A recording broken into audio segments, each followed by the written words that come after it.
Magandang araw sa iyo, Sir Casper, at sa mga tagapakinig mo. Ako po si Roldan, na tubong Dumaguete. At ang ibabahagi ko pong kwento sa inyo ay nahahati sa dalawang bahagi at ang unang bahagi po ay tumatalakay sa aking tunay na karanasan. Noong imbitahan ako ng dalagang inirereto sa akin ng tatay ko na buhat sa baryo ng Dumaguete. Nangyari ang lahat noong taong 1998. Hindi ko makakalimutan ang mga naging karanasan ko na talagang nagpatindig ng mga balahibo ko at nagbukas sa aking isipan na hindi lahat ng mga nilalang sa mundo ay totoo ang mga ipinapakita at hindi lahat mabubuti ang hangarin sa bawat isa. Tatlo kaming magkakapatid na lalaki at ako ang bunso. Nakatapos na ako sa pag-aaral sa kolehiyo at may trabaho na ako sa isang pabrika sa Mandaluyong. Bumisita lamang ako sa pamilya ko noong naisipan kong magbakasyon at magpahinga sa aming bayan. Eksakto pang umuwi ang panganay kong kapatid kasama ang kanyang asawa at ang dalawa pa niyang anak na babae. Samantalang may pamilya na rin ang aking ikalawang kapatid na noong mga panahong iyon ay naninirahan kasama ang mga magulang namin sa aming bahay. Napagkatuwaan na naman ako at naitanong ni Kuya Iman kung kailan ba ako mag-aasawa dahil inip na ang mga alagang baboy namin para katayin. Pinagtutulungan pa akong asarin ni na Kuya Minandro at Ate Sheila, kaya lalo ko lamang silang binabaliwala. Sa totoo lamang ay nasa 24 na taong gulang pa lang ako noon at wala pa akong kabalak-balak na manligaw o magkaroon ng kasintahan. Para sa akin na hindi minamadali ang pag-ibig. Bata pa ang edad ko at gusto ko pang maranasan ang sarap at kaginhawaan ng pagiging binata. Kaso ay hindi makapaghantay ang mga magulang ko. At gusto na nilang magkaroon ng apo sa akin. Ramdam ko naman na kaya pinupursigan nila akong magkapamilya dahil sa pagnanais nilang mapatulad ako sa mga kapatid ko at dumami pa ang lahi namin. Kaya kung kani-kaninong kakilala at anak ng kumpari ni tatay ako ipinapaalok para lamang may maligawang dalaga. Kaya lalo lamang akong nakakaramdam ng hiya sa mga pinaggagawa nila. Kahit hindi pa ako handa nun, ay sige lamang sila ng sige at ginagawa akong pambala sa kanyon kahit alam nila na ayaw ko. At pilit nila akong pinapakiusapan at ipinagsiksikan sa mga anak na mga kaibigan nila kahit magmukha akong katawa-tawa. Madalas din naman naming mapag-awayan iyon, kaya kung minsan ay ayaw ko na ring umuwi sa aming bahay. Sa totoo lang ay tinatamad akong umuwi, lalo sa mga mahahalagang okasyon dahil sa mga ipinapagawa sa akin ng mga magulang ko. Hanggang sa isang araw, napadaan sa bakuran namin ang kaibigan ng tatay ko na si Mang Anselmo na mukhang big time na rin ang mga panahong iyon. Ipinarking pa niya sa harapan ng bahay namin ang bagaran niyang kotse na pinagchichismisan ng aming mga kapitbahay. Kasama niya ang kanyang asawa at isang magandang dalaga, kaya kinutuban na naman ako ng masama. Pagkaramdam ko ay anak iyon ni Mang Anselmo na erereto na naman sa akin ng mga magulang ko. Pag nagkataon naman ay siguradong katakot-takot na kahihiyan na naman ang aabutin ko. Pinapasok sila ng tatay ko sa may sala at nagkakagulo sila ng nanay ko sa paghahanda ng ipapamerienda. Dali-dali silang gumawa ng matamis na pangmerienda at inumin. At saka inilabas ang mga bagong baso, pati platito, para hindi naman masabing walang pambili ng mga kasangkapan. Kaya madalas akong natatawa sa mga inaasal ng mga magulang ko sa tuwing may dumadating silang nakakaangat na mga kaibigan. Yun bang parang ayaw nilang magpatalo at masabihan silang naghihirap ng ibang tao. Matapos na pagsilbihan ang mga bisita, ay umupo ang aking mga magulang katabi ang mga bisita at saka sila nagkwentuhan.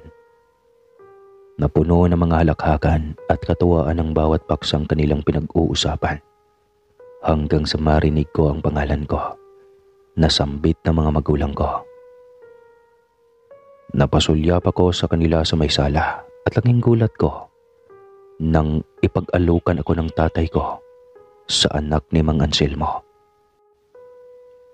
Kung ano-ano pang mga magagandang katangian ko ang ipinagyabang ng tatay ko sa kumpari niya na talaga namang ikinahihiya ko at ipinanliit ng aking buong pagkatao.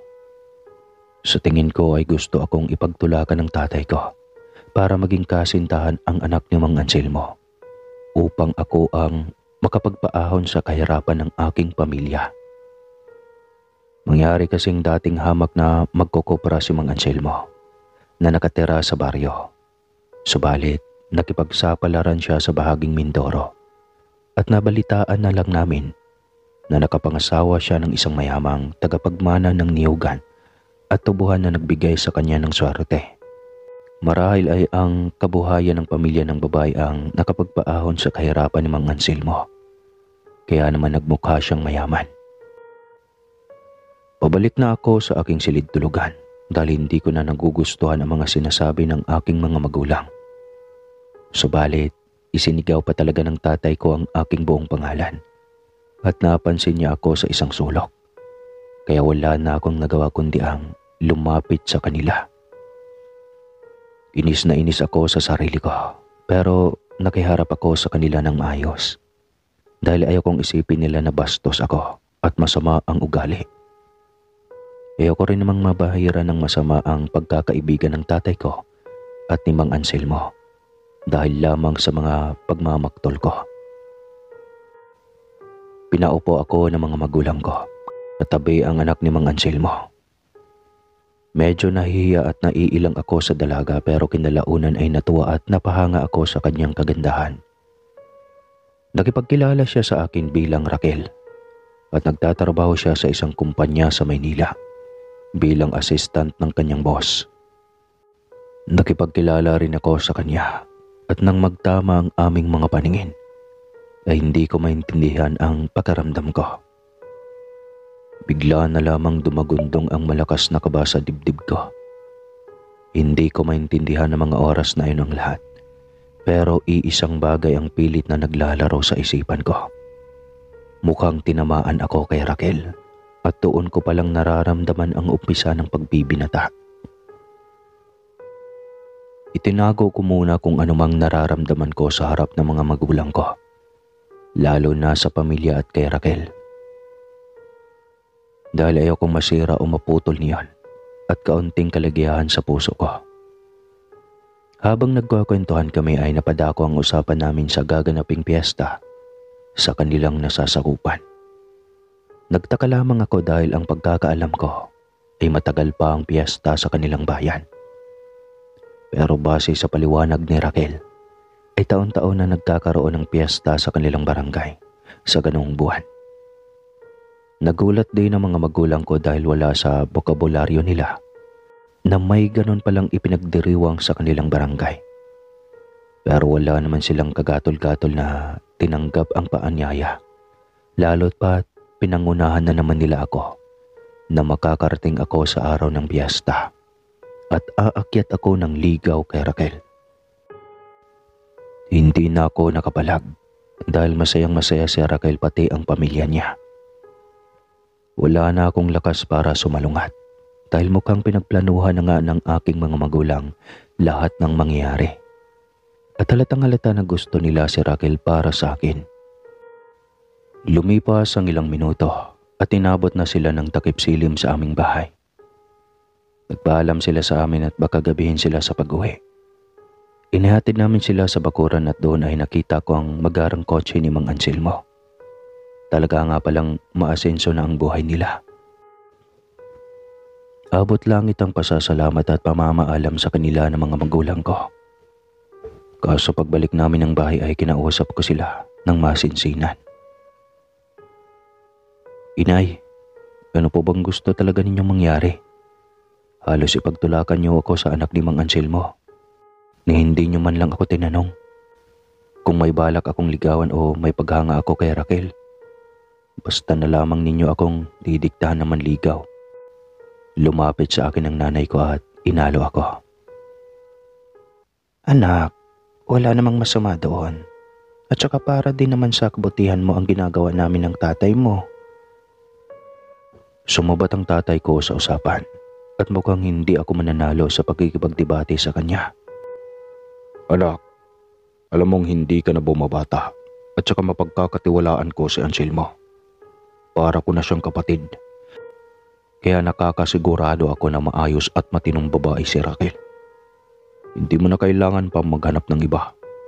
Mabuti nga at siya ang pinaliligawan namin sa iyo. Alam naming magiging panatag ang kalooban namin kapag siya ang nakatuluyan mo.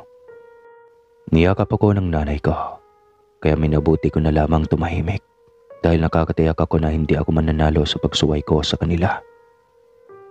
Sa sumunod na araw ay kinakantsawan ako ng mga kapatid ko, pati hipag ko, maliban lamang kay Kuya Iman na mukhang hindi boto kay Raquel dahil may masama siyang naaamoy sa pamilya nito. Dumako ang hapon at pasimple kaming nag-usap sa may gilid ng bakuran ng aming bahay, kung sa ano lang ibang nakakapansin at nakakarinig sa aming usapan. Sinimula ni Kuya Iman ang aming talakayan, pero bago ang lahat ay nagpagawala siya ng buntong hininga. Bunso, huwag kang maniniwala sa kasibihang sa kakapili ay bungi ang mapipili mo. Hindi totoo yon at depende lamang sa iyo kung kumpleto ang bahagi ng katawan ng magugustuhan mong babae. At doon ako naasar sa mga sinabi niya, pero sa huli naman ay humingi siya ng pamanhin at nabanggit na nagbibiro lamang siya. Nagpatuloy siya sa pagsasalita. Medyo bata pa rin naman ang edad mo at hindi mo kailangang magbadali para makapili ka ng alam mong totoong mamahalin mo. Sa kasunod niyang pakikipag-usap sa akin ay medyo naging seryoso at malalim ang aming naging usapan. Bunso, sa totoo lang medyo nanghihinala ako sa pamilya ni Raquel. Base sa mga kwento sa akin at naririnig ko mula sa ibang tao, ayoko sanang manghusga pero nagtataka lang ako. Simula nang bumalik sila sa lugar natin, sila Mang Anselmo. Dati-rati naman siyang palasimba at nakikihalubilo sa iba nating kanayon. Pero ngayon, halos pili lamang ang kinakausap niya. At saka bakit sa dati pa silang barangay nakatira?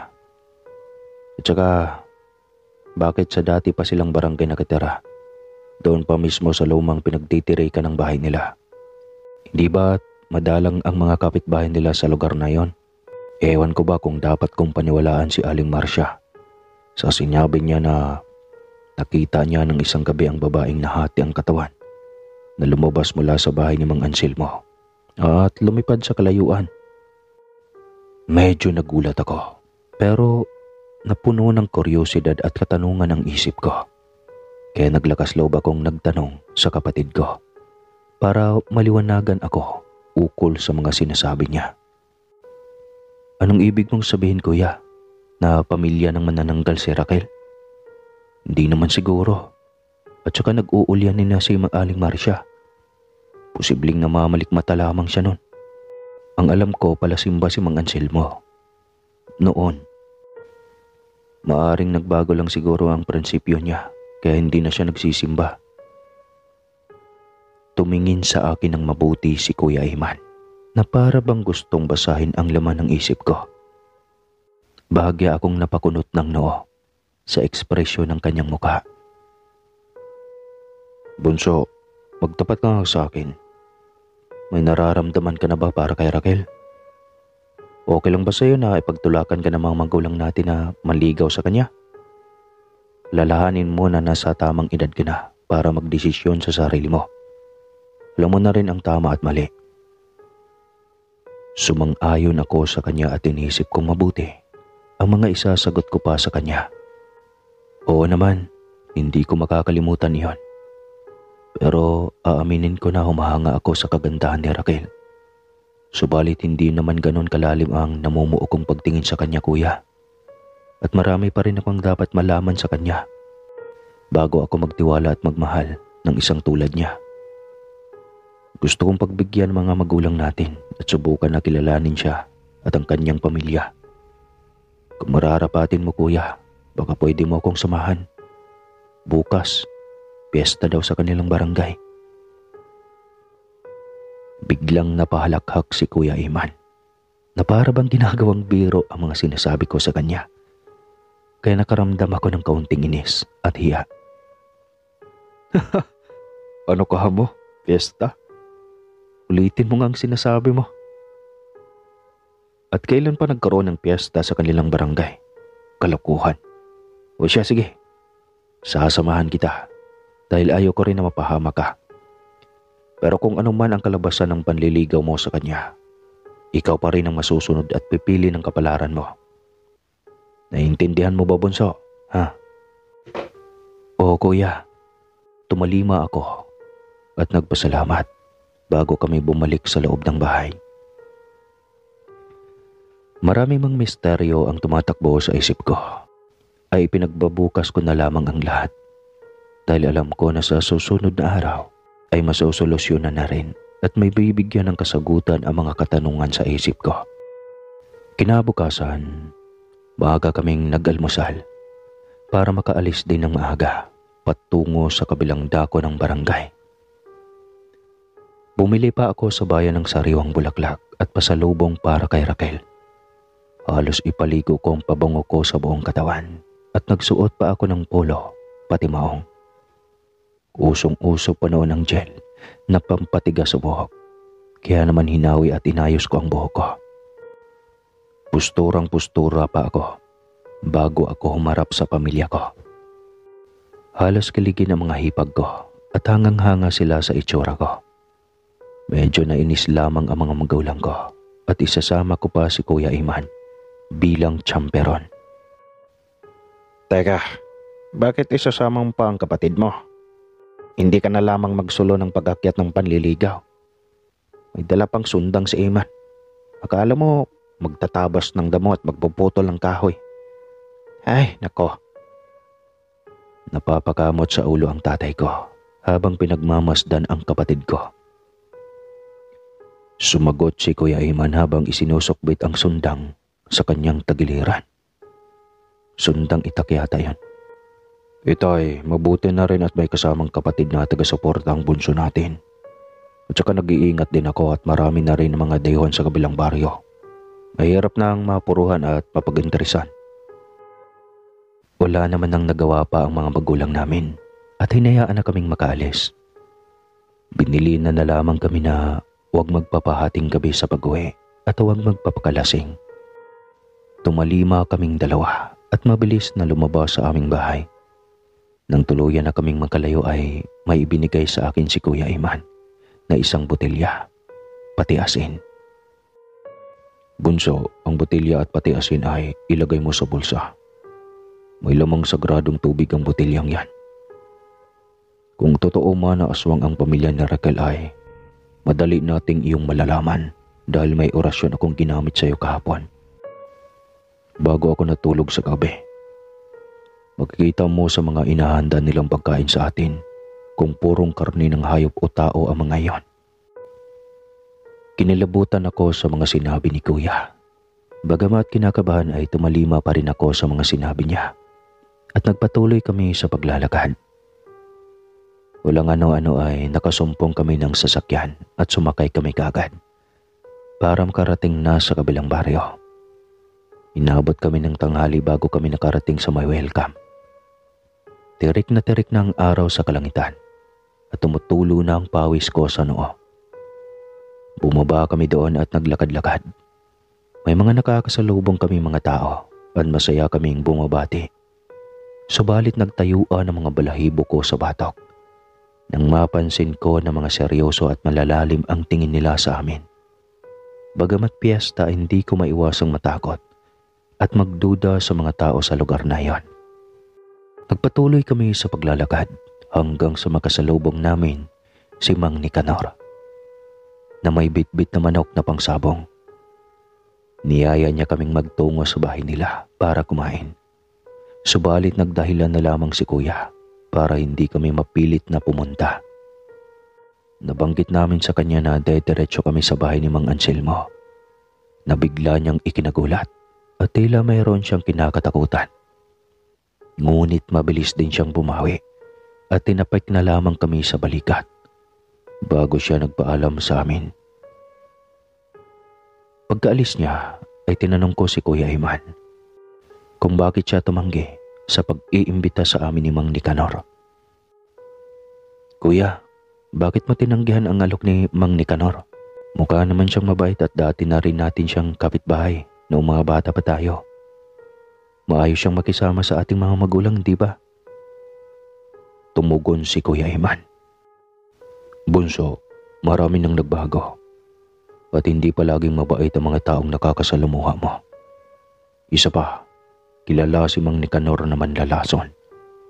Hindi ba't napabalita noon na may nakaalitan siyang kainuman at nilason niya hanggang sa mamatay? Kaya nga nag-iingat ako na makainom, makikain at tumanggap ng tagay sa kanya. Dahil alam ko ay wala siyang sinasanto kahit kakilala pa niya. Usal ni Kuya Iman. Tumahimik na lamang ako at nagpatuloy sa paglingalinga sa paligid habang naglalakad kaming dalawa. Sa tagal ko na palang nagtatrabaho sa malayong lugar, ay halos hindi ko na pala makilala ang mga pagkatao na mga nakilala ko sa aming bayan dati. Sadyang maraming lihim at kababalagan ang bawat isa, kaya nagpapasalamat din ako at nakasama ko ang kapatid ko. Kung hindi ay, baka napahamak na ako bago pa ako makarating sa bahay ni Mang Anselmo. Lumipas pa ang ilang sandali at nakita na namin ang bahay ni Mang Anselmo. Ibang-iba na sa inaasahan naming lumang bahay. Isa iyong vacation house at napansin pa naming napakarami nilang bisita na pumapasok sa loob. Biglang lumabas ang isang babae na may mahabang kulot na buhok.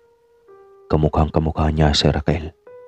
At pagkakita niya sa amin ay gumuhit ang malawak ng ngiti sa kanyang mga labi. Tinawag niya kami at dali-daling pinapasok sa loob ng bahay. Inabutan namin ang napakaraming bisitang nakahilera sa iba't ibang sulok ng bahay. Kumakain sila at sumalubong pa sa amin ang napakalansang amoy. Yun bang naglaho ang lansa ng sariwang isda at bulok at panis na karne. Iniisip ko na lang na baka naglilinis ng isda sa may kusina. Kaya tiniis ko na lang ang amoy kaysa magtakip ako ng ilong. Kasi nakakainsulto naman iyon. Ilang minuto pa ay lumitaw sa harapan namin si Mang Anselmo, pati ang asawa niya. At ang mga anak na abot langit ang ngiti sa aming magkapatid habang kumikislap ang mga mata sa tuwa. Nasulyapan ko na karamihan sa mga bisita ay mahahaba ang buhok. Medyo mga mistiso at mistisa. Magkakahawig, pati na rin mga hugis ng muka. Kaya naisip ko na posibleng magkakamag-anak sila. Hindi nga ako nagkamali. Halos kalahati pala ng mga bisita ay kapamilya nila. Lumapit sa amin si Raquel at binigay ko sa kanya ang mga bulaklak, pati na rin ang regalo kong chocolate. Kinilig ang kanyang dalawang kapatid na sina Isidra at Lucrecia, na mukhang botong-boto sila sa akin. Kaso bahagya akong napaatras nang maamoy ko ang hininga ni Raquel habang nagpapasalamat sa akin. Hindi ko malaman pero napakabaho ng hininga niya na para bang tubugan ng kalabaw. Hindi ko naman ipinapalata ang pagkadismaya ko at ayaw ko siyang mapahiya. Kaso talagang pinipigil ko na lamang na huwag masuka, lalo at kaharap ko ang mga magulang niya. Napatingin sa akin si Kuya Iman at mukhang nahuhulaan na niya kung anuman ang nasa isip ko. Magsasalita na sana siya, subalit na alintana ang lahat ng maanyayahan kami ng mga magulang ni Raquel sa pagkainan. Katabi ang ibang mga bisita. Nagpakita naman kaming magkapatid ng paggalang at pagiging magiliw. Kaya naman umupo kami kasama ang iba pang mga bisita. Subalit nakaramdam ako ng kakaibang panlalamig na may halong tensyon dahil sa kakaiba nilang pagtingin sa aming magkapatid. Ngumiti ako sa kanila subalit ngumisi ang isa sa kanila. Napanay ang paglantak sa isang tipak na karne. Napalunok ako at hindi ko mapigilang bumigat ang pakiramdam. Hindi ako komportable sa kinaupuan ko. Pero wala akong magawa dahil nakamasid sa amin si Raquel, pati ang kanyang mga magulang sa di kalayuan. Sumando kami ng kanin, pati mga putahe na mukhang katakam-takam. Meron pang nakahaing potsero at kare-kare. Tipong isusubo na sana ni Kuya Iman. Nang matitigan niya sa kanyang kutsara ang kanin, pati ang maliit na tipak ng karne. Hindi alintana ng ibang mga bisita kung ano man ang ginagawa namin, sapagkat abala sila sa pagkain. Humawak sa tiyan ang kapatid ko at tumayo. Pagkatapos ay itinanong kay Mang Anselmo ang banyo dahil tinatawag siya ng kalikasan. Pero bago pa siya dumiretso, ay pasimple niya akong kinindatan at sininyasan na maghintay sa kanyang pagbalik sa pagkainan. Kaya nananatili na lamang ako sa kinaupuan ko hanggang sa lumapit sa akin si Raquel at tinanong ako kung nagustuhan ko ang pagkain. Sumang-ayon ako sa kanya at pinuri ko pa siya nang malaman na isa siya sa nagluluto. Kahit pang totoo ay hindi ko pa talaga nalalasahan at naisusubo ang mga pagkain. Kaso ay nilagyan niya ako ng kaldereta sa plato at sinubukan akong pakainin. Kaya wala na akong ibang pagpipilian. Kinain ko ang ibinigay niyang putahe at doon ko nga napagtanto na masarap at malasa ang karne. Wala naman akong makitang kakaiba, subalit ang bagyang tumayo si Raquel at nagtungo siya sa kanyang mga magulang ay ganoon na lang ang kilabot ko nang matagpuan na naging putol-putol na bituka ng tao ang karne ng kaldereta. Nabitawan ko ang kubyertos dahilan para bumagsak sa sahig na naging daan upang mabulabog ang mga katabi ko sa lamesa. Pagharap nila sa akin ay namilog ang mga mata ko nang makita na nakatingin sa akin ng masama na para bang gusto nila akong kainin. Biglang lumapit sa akin si Kuya Iman at binulungan ako na huwag magpahalata sa mga ikinikilos ko. Hahanap siya ng tiyempo para makatakas kami sa bahay. Tumalima ako at eksaktong paglingon namin ay wala na ang mga magulang at kapatid ni Raquel. Pero nahabol namin ang tingin si Susana na dati kong kamag-aral. Palabas siya patungo sa may likod bahay, kasunod niya si Lucrecia. Pasimple namin silang sinundan ni Kuya Iman. Nakarating kami sa may likod bahay at walang katao-tao sa matalahib at bakanting espasyo. Hanggang sa mapako ang tingin namin sa isang maliit na kubo na katabi mismo ng bahay. Doon namin nakitang pumasok sina Lucrecia at Susana. Sumunod kami pero pagtungo namin sa kubo ay sarado ang lahat ng pinto. Wala kaming makitang anumagdaang papasok sa loob ng bahay. Walang ano-ano ay sinitsitan ako ni Kuya Iman at nakasilip siya sa isang sewang. Lumapit ako sa kanya at sumilip na rin. Hindi ako makapaniwala sa aking mga nakita. Pero pawang katotohanan ang lahat ng iyon. Sa isang bakanting silid, matatagpuan sina Lucrecia at Raquel, Susana at Isidra, na walang saplot ang pang-itaas na bahagi ng katawan. At tangi ang mahahaba at kulot nilang buhok ang tumatakip sa kanilang mga dibdib. Napahid silang lana sa kanilang mga baraso at kamay, partikular sa kanilang tiyan at bewang, habang bumibigkas ng dasal na hindi ko maunawaan. Palakas ng palakas ang kanilang tinig habang napapangiwi sila sa matinding sakit. Lumipas pa ang ilang sandali, unti-unting umihiwalay ang baywang nila sa kanilang katawan. Humahaba at tumutulis ang mga kuko. Tinubuan ang mga pakpak at tila nagiging mabagsik ang mga itsura. Nagkatinginan kami ni Kuya Iman at napagtanto naming mga manananggal silang magkakapatid at magpinsan. Naisip namin na baka hindi pangkaraniwang piyesta ang napuntahan namin, kundi piyesta ng mga manananggal. Nagulat pa kami nang makita namin na magkakasabay nilang iwinaksi ang kanilang mga pakpak. Bago tuluyang naputol ang kalahati ng kanilang katawan. Umugaspas at bumulusok pataas mula ulo at kalahating katawan sa ere. At nabutas nito ang bubong ng kubo. Hinabol namin ang 4 na manananggal. Subalit mabilis silang naglaho sa kalangitan. May naisip na ideya si Kuya Iman. Pinalak naming pumasok sa loob ng kubo. Subalit biglang lumitaw ang mga magulang ni Raquel sa aming harapan. At saan kayo pupunta? Hindi na kayo dapat pumunta sa lugar na ito para hindi na kayo napahamak. Pero sa ngayon ay kailangan na namin kayong mailigpit bago pa ninyo mapatay ang aming pamilya. Sayang. Magiging bahagi sana kayo ng aming pamilya. Subalit sinira ninyo ang lahat. Bungad ng ina ni Raquel. Bumunot ng sundang si Kuya Iman habang inilabas ko mula sa aking bulsa ang botelya.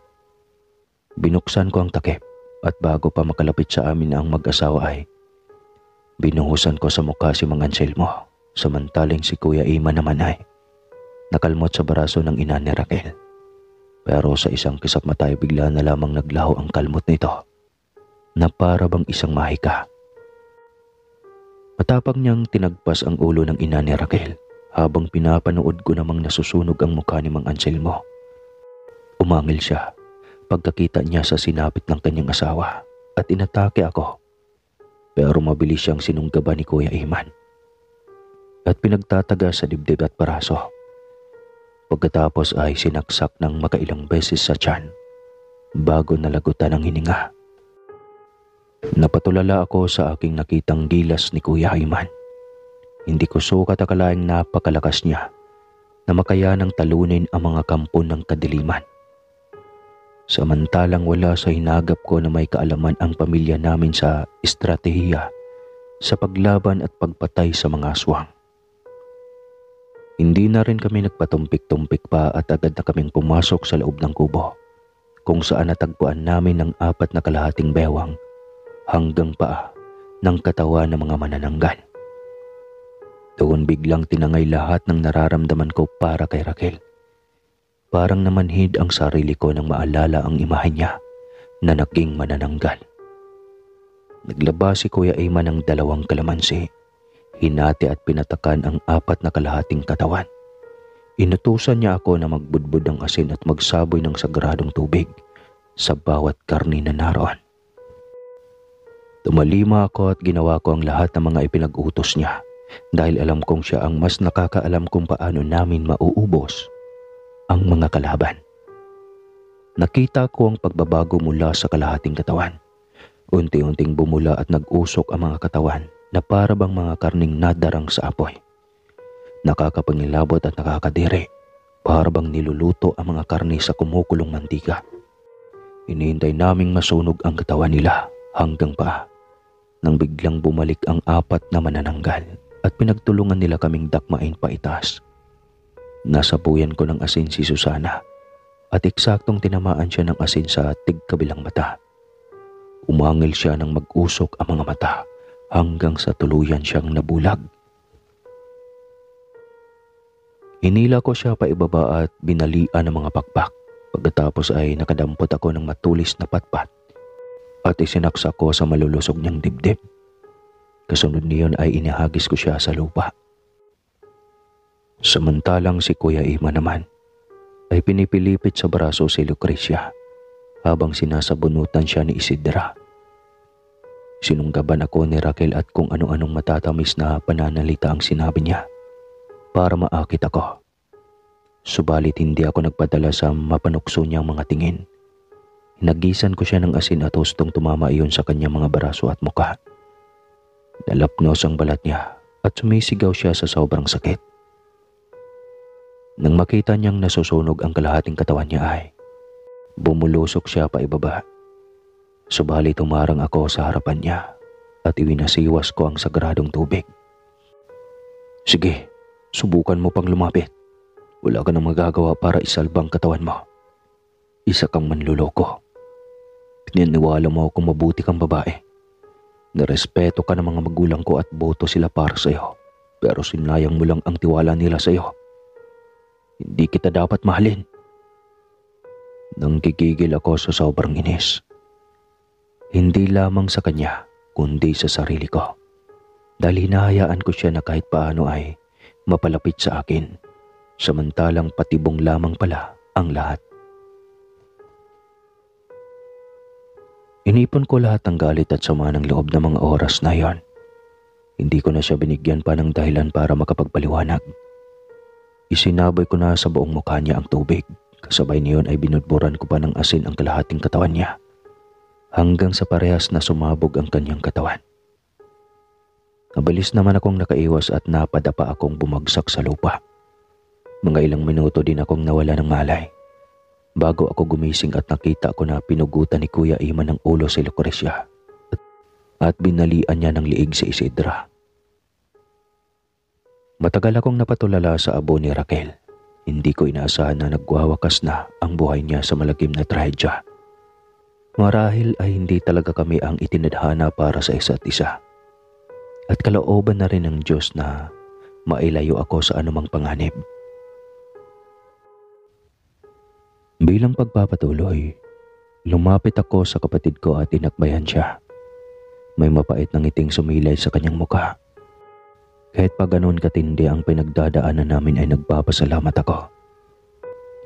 Dahil nabuhay kami at walang anumang pinsalang natamo mula sa mga aswang. Sa wakas ay napatay namin ang mag-anak. May natira pang sagradong tubig sa botelya, ganon din ang asin. Lumabas kami ng kubo at napatingala kami sa kalangitan. Kung saan nakita namin ang paglitaw ng buwan. Pero naging alerto kami nang makaamoy kami ng masangsang na amoy sa paligid. May narinig pa kaming umuungol na hindi namin mawari kung tao o hayop pa. Nagmasid-masid kami sa paligid subalit wala kaming makitang anuman. Hanggang sa mapadako kami sa malawak na kakahuyan. At nakita namin ang umpukan ng mga manananggal na may nilalantakang bangkay ng tao. Napaatras kaming magkapatid pero sa kamalas-malasan namin ay nakaapa kami ng sanga ng puno na lumikha ng ingay. Magkakasabay na lumingon ang mga manananggal at nakita nila ang aming presensya. Kumaripas kami ng takbo at lumiko sa kung saang-saang bahagi hanggang sa tumalon kami sa isang malalim na kasukalan. Bumagsak kami sa lupa at inakala namin na nabalian na kami ng mga buto. Dahan-dahan kaming bumangon. Pagkatapos ay nang makatiyak kami na wala kaming matinding pinsala at alam namin kaya naming makatayo ng tuwid, ay inilabas lahat ni Kuya Iman ang mga kalamansi sa loob ng damit niya. Hiniwa niya ang mga ito at pagkatapos ay inihaplas sa buong katawan. Ipinagawa din niya iyon sa akin at kasunod ay sinipsip at pinatakan namin ang aming mga bibig. Pinuno namin ng maasim na likido ang bibig namin at inabangan ang mga manananggal. Sumulakay sa amin ang maraming manananggal. Halos magkakamukha sila at wala akong makitang kaibahan sa pagkakahati ng kanilang mga katawan. Noong medyo malapit na sila sa amin ay binugahan namin sila sa mukha at nagsipag-atrasan sila. Lumipad sila palayo habang nasusunog ang mga balat. Subalit nang maubos ang katas ng kalamansi sa aming mga bibig, ay napilitan kaming maglabas ng natitirang asin at sagradong tubig, pati sundang. Pero nung mapasulyap ako kay Kuya Iman ay natigilan ako at bahagyang nanlamig. Nakapikit ang mga mata niya habang umuusal ng pabulong.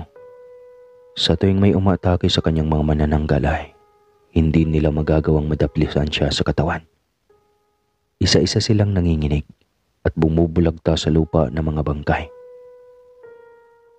5 hanggang sa 10 manananggal ang napatay niya bago siya magdilat ng mga mata. Palumpong ang mga itong nakahandusay na bangkay sa lupa. Lumapit ako sa kanya at nagwika. Kuya, Anong nangyari? Paano mo napatay ang mga manananggal sa tulong lamang ng orasyon? Nagbigay ng makahulugang ngiti si Kuya Iman, tsaka nagwika. Ginamitan ko sila ng palipad hangin, rebuelta, at sinilyuhan ko na rin ang lugar na ito.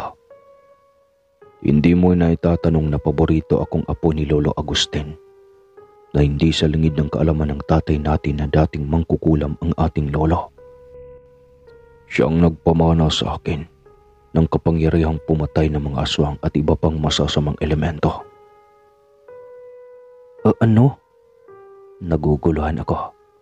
Kahit ako ay walang kaalam-alam na mangkukulam ang aming lolo. Bunso, sa maniwala ko man o sa hindi, ay kaya kong gawin ang mga bagay na imposible. Alam mo bang ang asawa kong si Elizalde ay inagaw ko sa baras dahil balak siya nitong pagsamantalahan. Kamuntikan ko nang mapatay ang baras. Mabuti na lamang at hindi na ito nagpakita pang muli. Huwag ka sanang matatakot sa akin dahil sa kabutihan ko ginagamit ang mga kaalaman na natutunan ko sa ating lolo. Nagpasalamat ako sa kabutihan ng aking kapatid. Medyo dumidilim na ang paligid, kaya may nabuti naming baybayin ng kakahuyan. Kaya bumalik kami sa may bahaging bahay ni Mang Anselmo. Napadaan pa kami sa may batis at marami pang batuhan ang aming nadaanan bago kami nakalabas ng welcome ng barangay. Nang makasumpong kami ng jeep, ay abot-abot ang pasasalamat namin dahil sa nakaligtas kami sa piyesta ng mga manananggal. Maaga pa naman ang mga oras na yon, pero nitong mga taon na to ay parang sobrang dilim na ang 7 nun. Pag-uwi namin ng bahay, maayos naming naipaliwanag ang aming naging karanasan.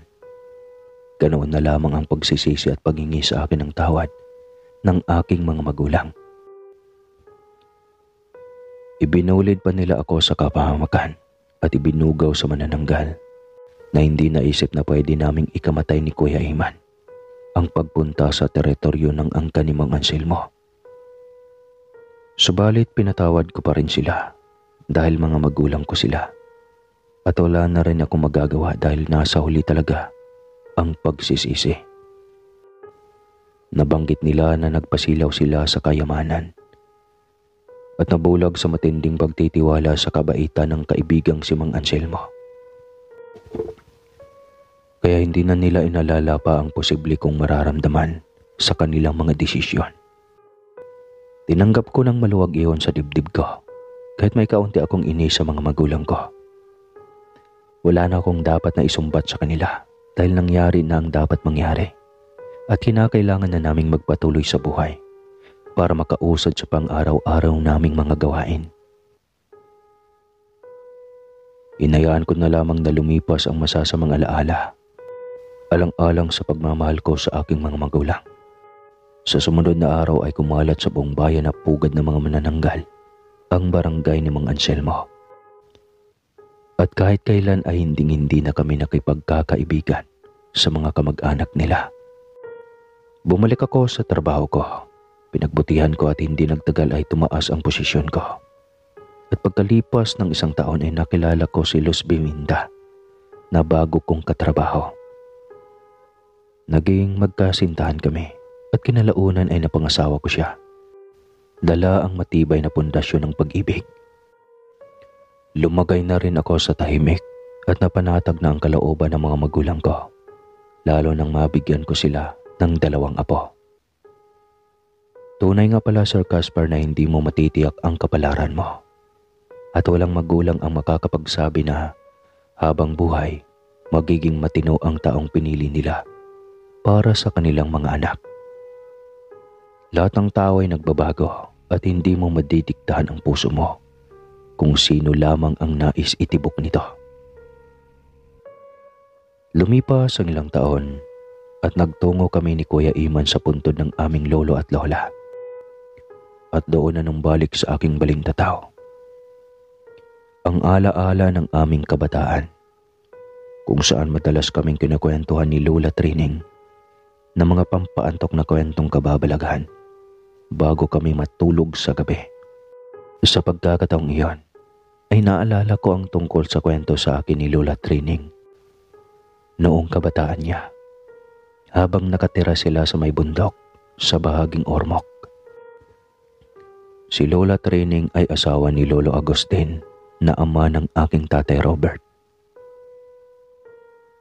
Matagal na rin naikwento sa aming magkakapatid ni Lola Trining ang nangyari sa kanilang pamilya noong kabataan niya. Ang karanasan niya ang nagpatotoo na talagang may sariling kapiestang ipinagdiriwang ang mga aswang kahit saan man sila mapadako. Tandang-tanda pa niya noong nasa edad 10 taong gulang pa siya na magdesisyon ang kanyang ina na mangibang bansa. Namatay naman sa tuberculosis ang kanyang ama. Naiwan silang 3 magkakapatid sa pangangalaga ni Lola Esther na nakatira sa bundok. Patay na rin ang asawa ni Lola Esther dulot ng malubhang karamdaman. Kaya naman siya na ang tumulong sa ina ni Lola Trining na may taguyod silang magkakapatid. Panganay sa magkakapatid si Lolo Teo na nasa 12 taong gulang na mga panahong iyon. Pangalawa si Lola Trining at bunso si Lolo Pablo na nasa 8 taong gulang. Nagtsatsaga silang bumaba sa bundok at maglakad ng malayong kilometro para lamang makarating sa paaralan. Madalang pa kasi ang mga sasakyan noon at malalayo ang distansya ng simbahan, paaralan at palengke. Kaya madalas naglalakad ang mga tao. Batak sa pangangahoy si Lolo Teo pagkatapos siyang makauwi sa galing sa paaralan. Si Lola Trining ang madalas niyang isinasama sa tuwing nangunguha ito ng kahoy na panggatong sa bundok. Samantalang si Lolo Pablo naman ay tumutulong sa kanilang lola na magluto ng mga kakanin na itinitinda nito sa bayan tuwing umaga. Noong una hindi sila natatakot kahit sa gubat sa bundok at hindi nila alintana kahit di baterya ang radyo at ilawang digasa ang kanilang liwanag tuwing gabi. Subalit dumating ang isang araw at tumagsa sa bundok ang maraming dayuhang nagtayo na mga kubo bilang tahanan. At ang lubos pa nilang ikinagulat ay ang paglitaw ng isang buong mag-anak na tumira sa di kalayuan. Ang ipinagtataka pa nila Lola Trining at Lolo Teo ay madalas nilang nakikitang lumalabas ng bahay at tila may pinupuntahan ang buong mag-anak sa tuwing sumasapit ang takipsilim. Minsan pa ay nakasalubong ni na Lolo Pablo at ng ina ng kanyang nanay ang ilang kababaihang miyembro ng naturang pamilya. Binati sila ni Lolo Pablo subalit dire-diretso lamang silang naglakad na parabang walang narinig. Pero paglingon niya ay halos mapasigaw siya nang mapansing nanlilisik ang mga mata nito bago pa lumakad palayo sa kanila. Hanggang isang dapit hapon, habang papauwi sila Lola Trining, Lolo Teo at Lolo Pablo papunta sa kanilang bahay. Nakasabay nila sa paglalakad ang ilang kalalakihang may bit-bit na maruming sakong nilalangaw at umaalingasaw ang amoy na sa tansya nila ay napakabigat niyon. Binati ni Lolo Teo ang isa sa mga lalaki at natanong niya kung bigas ang binubuhat ng mga ito o kung anuman. Napangisi ang lalaki at nabanggit niya na karning baboy ang laman niyon. Nagagamitin sa nalalapit na piyesta at pagkatapos ay hindi na niya pinansin ang magkakapatid. Pagkapasok sa loob ng bahay ay saglit na nagmano ang magkakapatid kay Lola Esther.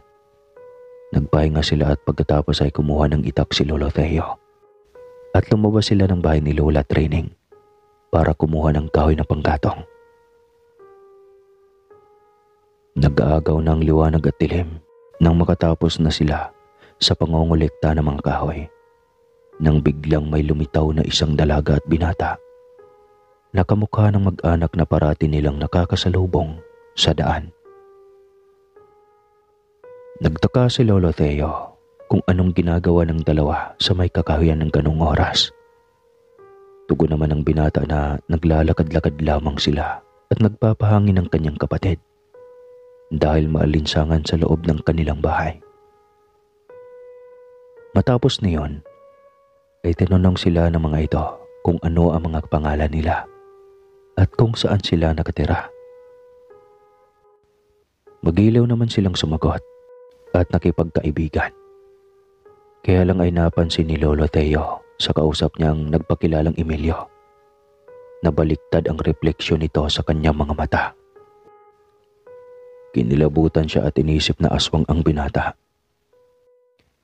Naglaro pa sa isip niya na baka hindi talaga ito basta naglalakad-lakad lang at nagpapahangin sa kakahuyan.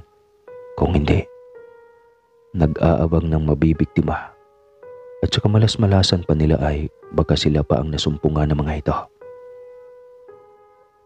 Nagkusang loob si Emilio at Katrina na ihatid ang magkapatid sa kanilang bahay. Subalit tumanggi ang mga ito.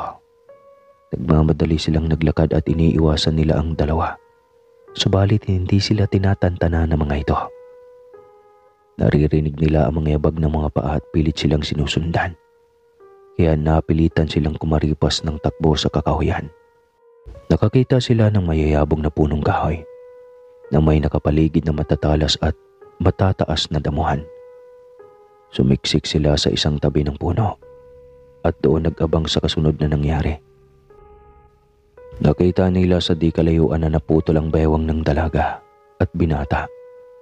Samantalang ang kalahati ng katawan nila ay lumilipad sa ere at nakamasid sila sa buong paligid. Matagal bago sila nananatili sa kaitaasan. Hindi nila natagpuan ang magkapatid, kaya minabuti nilang lumipad palayo. Nang makasigurado sila na hindi nababalik pa ang mga manananggal, nagmamadali silang umuwi sa kanilang bahay. Ibinagsak nila sa may pinto ang mga kahoy na panggatong at habol hininga silang nagpaliwanag sa kanilang lola sa nangyari. Kaya ginabi sila. Kaya naman isinarado nilang mabuti ang pinto at hindi na sila lumabas ng bahay. Nung lumalim na ang gabi, biglang bumuhos ang malakas na ulan na may kasamang kulog at kidlat. Kakatapos lamang kumain ng hapunan ng magkakapatid kasama ang kanilang lola. Nakikinig sila ng balita sa radyong de baterya nang biglang may dumadagungdong sa may bubungan. Malakas ang pagkalabog at parang may malaking bulto na pumapagaspas ang mga pakpak sa kaitaasan. Kinabahan ng magkapatid. Nagyakap-yakap sila habang tahimik na nakatingala at nakatingin sa may bubong. Naglabas ng buntot pagi si Lola Esther at pinaghahampas ang bahaging bubong ng bahay. Inutusan niya ang kanyang mga apo na maghampas ng walis sa dingding. Matagal bago nila naitaboy ang mga kumakalampag na mga aswang sa bubong ng bahay. Sa pagtila ng ulan ay sumubay ang nakakabanging katahimikan. Nakahinga sila ng maluwag at magkakatabi silang natulog sa isang silid para mabantayan ang isa't isa. Kinabukasan, araw ng Sabado, ay nagulat si Lola Esther nang biglang may kumatok sa pinto. Malakas ang pagkatok sa pinto na parabang mga nagmamadali.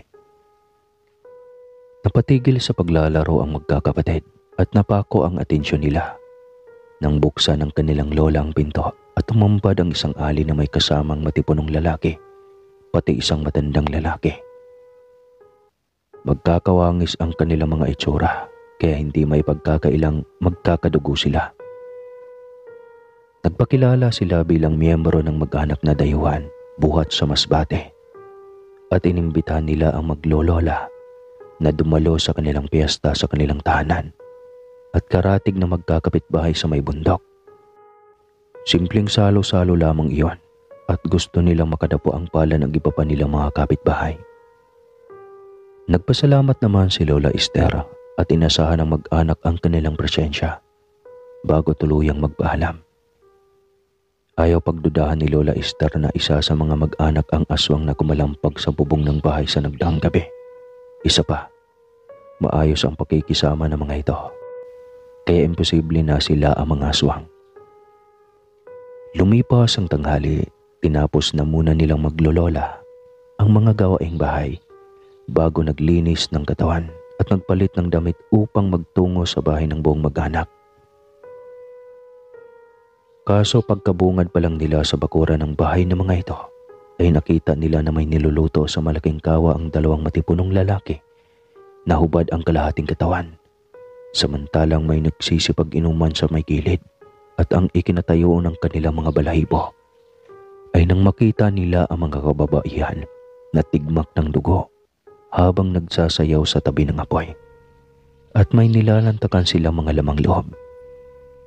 Kasabay niyon ay may ipinapahid silang mga langis sa kanilang tiyan, pababa sa bewang. Kinatubahan si Lola Esther na posibleng mga manananggal ang mga nakatira sa tumpok ng hilera ng kabahayan sa bundok. Hinila niya ang tatlong magkakapatid para umalis. Subalit tinawag sila ng isa sa mga kalalakihan at tinutosang lumapit at makisaya sa kanilang piyesta. Subalit nagpatuloy si Lola Esther sa pagtakbo kasama ang tatlong magkakapatid. Sinundan sila ng mga manananggal, kaya naglabas si Lola Esther ng pulang posporo at ikiniskis upang magsilab. Pagkatapos ay inihagis niya sa direksyon ng mga manananggal. Hindi sila tumigil sa pagtakbo hanggang sa makarating sila sa kanilang bahay. Naglabas si Lola Esther katulong si Lolo Teo sa pagsusunog ng goma sa harap ng kanilang bahay. Pinakaramdaman nila ang paligid. Wala silang naririnig na anumang pumapagaspas. Lumipas ang ilang minuto at sinilip ni Lola Esther sa labas ng bahay na malapit nang maubos ang goma. Ay umisip siya ng ibang paraan. Bago mag-alas 6 ay nagpausok si Lola Esther ng kamangyan na may kasamang pinitpit na bawang at may maliit na sanga na halamang makabuhay. Pinausukan nila ang loob at labas ng bahay para maitaboy ang mga manananggal. Mabuti na lamang at hindi mahangin sa labas ng bahay at hindi kaagad namatay ang usok na dala ng tuob. Tiniis ng magkakapatid ang nakakasulasok na amoy ng tuob para mailigtas sila sa mga manananggal sa paligid. Lumipas pa ang ilang sandali ay wala silang narinig na anumang pagkaluskos o ingay sa paligid ng bahay. Tiyak na hindi makalapit ang mga manananggal na gustong makapasok sa kanilang bahay. Alam ni Lola Esther na panandalian lamang ang epekto niyon, kung kaya't hinagisan niya katulong ang mga apo sa paglalagay ng asin sa buong kabahayan. Kasabay niyon ay naglagay sila ng bungkos ng bawang sa dingding at nakabaligtad na walay stingting sa may pinto. Inabot sila ng 10:00 ng gabi bago nakatulog ng mahimbing. Sa buong magdamag ay wala na silang naririnig na kaluskos dulot ng mga aswang. Kaya naman naging payapa ang kanilang mga diwa. Sa sumunod na araw ay nagawa nilang lumabas sa kanilang bahay at nagtungo sila sa simbahan para sumimba, magdasal at magpasalamat sa panibagong buhay na ipinagkaloob sa kanila ng Panginoon. Masayang masaya ang magkakapatid matapos na mabasbasa ng pare. Pagkabalik nila sa kanilang bahay ay nakasalubong nila sa daan ang isang matandang ale na may kasamang dalagitang anak. Nagpakilala sila bilang miyembro ng pamilya ng mga manananggal at humihingi sila ng paumanhin sa kanilang ginawang pambulabog at pagtatangka sa buhay ng maglolola. Medyo naalerto si Lola Esther kaya naman kinuha niya ang itak mula sa kusina. Pero suminyas ang ali na kumalma si Lola Esther at gusto lamang naman niyang makipag-ayos at wala siyang masamang intensyon sa pagpunta nila. Na hindi nila magawang makalapit sa mismong bahay dahil sa matinding epekto ng bawang at asin sa buong paligid nito. Nakiusap naman si Lola Esther na kung maaari ay huwag na silang gambalain ng mga ito kung ayaw nilang dumanak ng dugo. Inirespeto naman ng mag-ina ang kanyang pakiusap at nangako sila na hindi na makikipag-usap at lalayo na sila sa mga ito bago nagpaalam palayo sa bahay ni Lola Esther. Matapos ang 2 araw ay hindi na nakita pa ng maglola ang buong mag-anak ng mga manananggal sa bundok. Eksakto namang nagbalik-bayan ang ina ng magkakapatid. Kinuha niya si Lola Esther pati ang magkakapatid at dinala niya sa Dumaguete. At doon nagsimula ng panibagong buhay. Hindi na muling nag-abroad ang ina o yung lola namin sa tuhod at nagtrabaho siya sa isang opisina. Naigapang niya sa pag-aaral ang magkakapatid at nabigyan ng simpleng buhay sina Lola Esther. Hindi na rin nakapangasawa ng panibagong lalaki ang ina ng magkakapatid at nakontento na lamang siya sa pagmamahal at suporta ng kanyang mga anak. Bagamat namimiss nila ang bahay kubo sa Ormoc kung saan napuno ng masasayang alaala ang kanilang pamilya, ay hindi na nila nagawang bumalik dahil sa panganib na hatid ng mga aswang. Sadyang sumasapit ang panahon kung saan may taong mapagsamantala ang darating sa ating mga buhay para manira o pumatay sa atin. Kinakailangan lamang nating maging matapang, mapagsiyasat, mapanuri, at maging matibay ang kalooban upang mapaglabanan ang kanilang kasamaan. Dito po nagtatapos ang kwento ni Lola Trining at ng kanyang pamilya sa piling ng mga manananggal sa lugar na kanilang kinalakihan. Sana'y marami kayong aral na natutunan sa kanyang karanasan at sa karanasan ko mismo. Maraming salamat po sa pagbili ninyo, Ginoong Gaspar, sa tampok na kwento at nagpapasalamat din po ako sa walang sawang suporta ng mga tagapakinig. Hanggang sa muli. Roldan po ang pinakagwapo sa Visayas.